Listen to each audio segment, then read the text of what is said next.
મસાણી આવે મારી મસાણી આવે છે, મસાણી આવે આજે મસાણી આવે છે, મેદનમાં ફૂલ નીલવા મસાણી આવે છે, મેલડી આવે મારી મેલડી આવે રે, હો ખેલી જે જોગી ખેલ તારા મેદનમાં, ખેલી લેજે જોગીડા ખેલ તારા મેદનમાં, આજે જોને રણચંડી મારી મસાણી આવે છે, ઓ જનવાળી પેલી મસાણી આવે છે, કામરૂ દેહની વિદ્યા લાવે છે। દોસ્તો, આશરે 100 વર્ષ પહેલાની આ વાત છે, જેનું વર્ણન આ ગીતની અંદર કરવામાં આવ્યું છે કે 100 વર્ષ પહેલા બનાસકાંઠામાં મોહન નામે એક દાદા રહેતા હતા।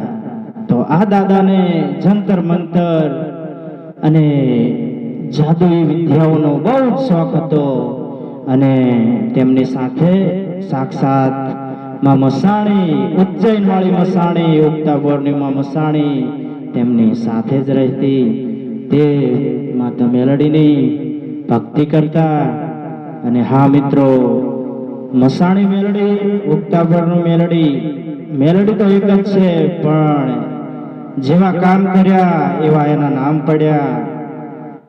એટલે એકવાર આ મોહન દાદા એક જગ્યાએ એમના મિત્રો સાથે બેઠા હતા અને ત્યાં જંતર મંતર અને મોજ મસ્તી કરતા હતા। આ મંત્ર મારે અને સિક્કામાંથી રેત બની જાય, સિક્કા હવામાં ઉછાળી દેતા, લીંબુમાં આગ લગાવી દેતા, આવી વિદ્યાવાળા હતા મોહન દાદા। તો આ બેઠા હોય છે ત્યારે એક ઘમંડી જોગી, અઘોરી જોગી તે જગ્યાએ આવે છે। આમ તો બધા જોગી એવા હોતા નથી, પરંતુ આ જોગી પાસે કંઈક વિદ્યાઓ ભયાનક અને અચરજ પામી જાય એવી હતી। એટલે એ જોગીને ઘમંડ હતો।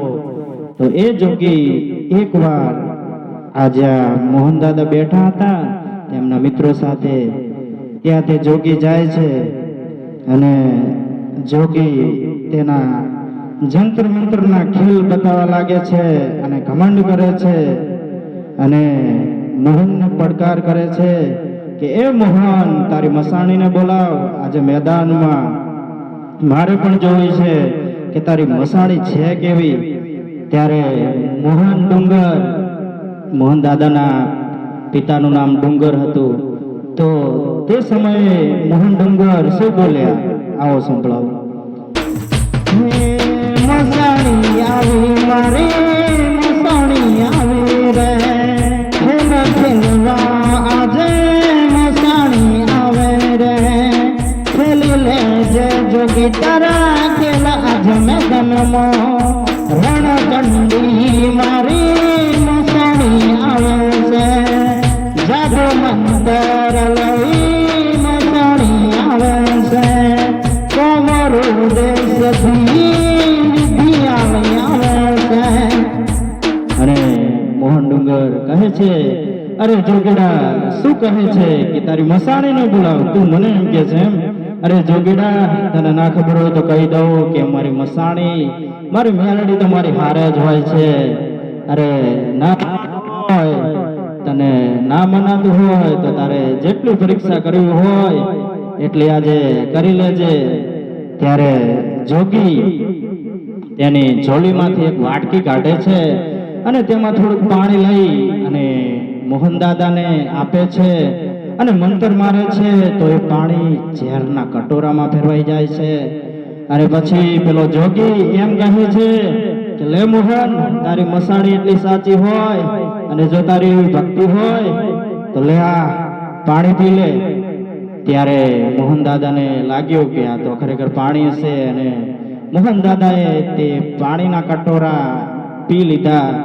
પછી મોહન દાદાને અચાનક હિચકી આવી અને મોહન દાદાને છાતીમાં સહેજ દુખાવા જેવું લાગ્યું અને મોહન દાદાને ખબર પડી ગઈ કે આ જોગેડાએ તો મને તેની વિદ્યા દ્વારા ઝેરનો કટોરો પાઈ દીધો છે.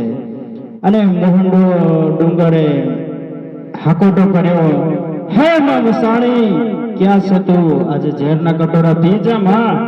અને ત્યારે તે સમયે આ રણચંડી માં મસાણી મેલડી આવે છે અને તે ઝેરના કટોરા પી લે છે. અને તે સમયે દ્રશ્ય કેવું હોય છે આવો સંભળાવો. હો મસાણી આવી મારી મસાણી આવે ઝેરના કટોરા પીવા મસાણી આવી રે. કટોરા પીવે આજે ઝેરના કટોરા પીવે બન્યા ગોલે મસાણી મેલડી. અને પછી મોહન દાદા પેલા જોગીડાને કહે છે, અરે જોગીડા, તે તો આ કપટ કરી નાખ્યો આજે. તે તો તારા જાદુ મંદિરથી મને આજે ઝેરના કટોરા પાવ્યા છે, પણ તને ખબર નહીં હોય કે આ ઝેરના કટોરા આજે મારી મેલડીએ પીધા છે. અને હવે મારે તારી પરીક્ષા કરવી છે, તો તું તૈયાર છે ને?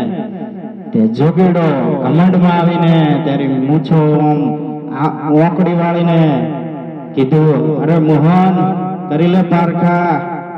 અરે તારી મસાણી મેલડીને તો હું મંતરથી આમથી આમ કરી નાખું.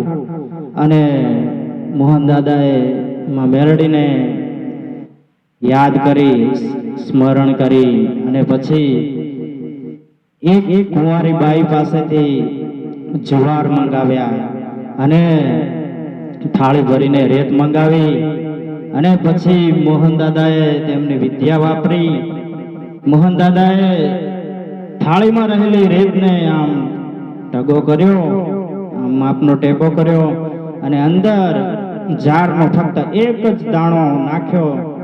અને પછી કીધું પેલી કુંવારી બાઈને કે જા બેટા થોડું પાણી લઈ આવ.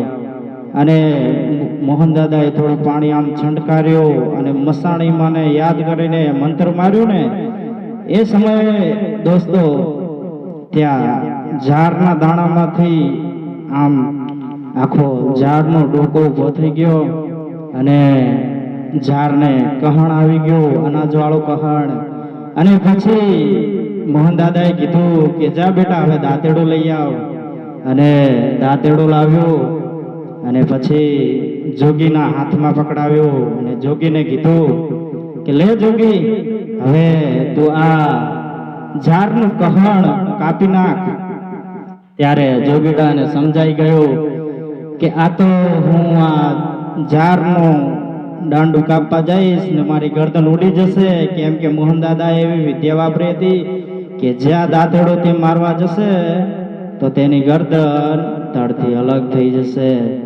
અને પછી મોહન દાદાએ કીધું,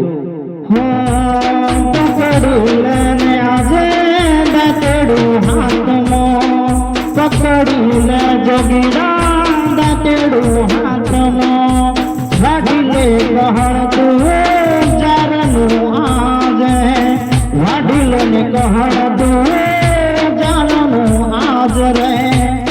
અને પછી જોગીડો એની વિદ્યાઓ વાપરે છે પણ તેની વિદ્યાઓ ફળ થઈ જાય છે અને તેને નવાઈ લાગે છે. પછી તે મોહન દાદાના પગે પડે છે અને મોહન દાદાને કહે છે, અરે જોગીડા, મારા પગે શું પડે છે? પગે પડવું હોય તો મારી મસાણીના પગે પડ. અને એ સમયે તે જોગીડાને તેનો ઘમંડ બધો ઉતરી જાય છે, તેનો પાવર, તેનું અભિમાન બધું જ ત્યાં ઉતરી જાય છે. અને તે કહે છે કે હે મસાણી, હું આજથી માંડીને મળી તારો તો શું પણ કોઈ દેવીનો ચાળો નહીં કરું કે કોઈ તારા ભક્તોનો હું ચાળો નહીં કરું, મને માફ કર. અને જોગીડો કહે છે, હો માફ કરજે માં મસાણી મેલડી, માફ કર ને તું મસાણી મેલડી, દયા કર ને દેવી તું છે દયાળી, માફ કર હો દેવી, માફ કર મસાણી. અને પછી મોહન દાદાના કહે છે કે હે મસાણી, આ જોગીડો ભૂલી ગયો અને આજથી માંડીને આવી ભૂલ નહીં કરે, તું એને માફ કરી દે. અને પછી મસાણી જોગીડાને દર્શન આપે છે અને કહે છે કે જા જોગી, આજથી માંડીને કોઈનો ચાળો ના કરતો હો, અને ખાસ કરીને અમારા મોહન દાદાના વંશનો તો તું ચાળો કરતો જ નહીં. જા, તું ચાલ્યો જા, તને હું માફ કરું છું. અને પછી મોહન દાદા મસાણી માં જોડે સ્મરણ કરીને કહે છે, હે માં, તું તારો આવો ને આવો પ્રેમ વરસાવતી રહેજે, તારો આવો વહાલ વરસાવતી રહેજે.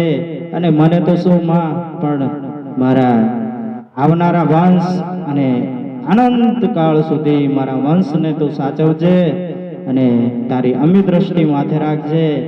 એટલે હાલની તારીખમાં જે મોહન દાદાનો વંશ છે તેની માથે માં મસાણીનો હાથ છે. માં મસાણી કહો કે ઉગતા પોરની મેલડી કહો, મેલડી તો એક જ છે, પરંતુ તેના જેવા કામ છે તેવા એના નામ છે. અને પછી મોહન દાદા તેમનો ઘોડો લઈને ઘરે આવે છે. મોહન દાદા ઘોડાના પણ શોખીન હતા અને મોહન દાદાના મિત્રો પણ તેમના ઘરે જાય છે. અને જોગીડો મોહન દાદાની માફી માંગીને તેના મુલકમાં પાછો જતો રહે છે. અને મોહન દાદા કહે છે, બોલો માં મેલડીની જય, બોલો માં મેલડીની જય, બોલો માં મેલડીની જય. દોસ્તો, આજ પછી કોઈએ પણ મસાણી માનો ચાળો ના કરો, કેમ કે કોઈ પણ જગતનું કોઈ પણ દેવ હોય તો એનો ચાળો ના કરવો જોઈએ, એનો ચાળો ના કરવો જોઈએ. માને એનું દેવ છે, માને એની માતા છે, માને એનું દેવ છે, માને એની માતા છે. જય મા મેલડી, જય મા મેલડી, જય મા મેલડી.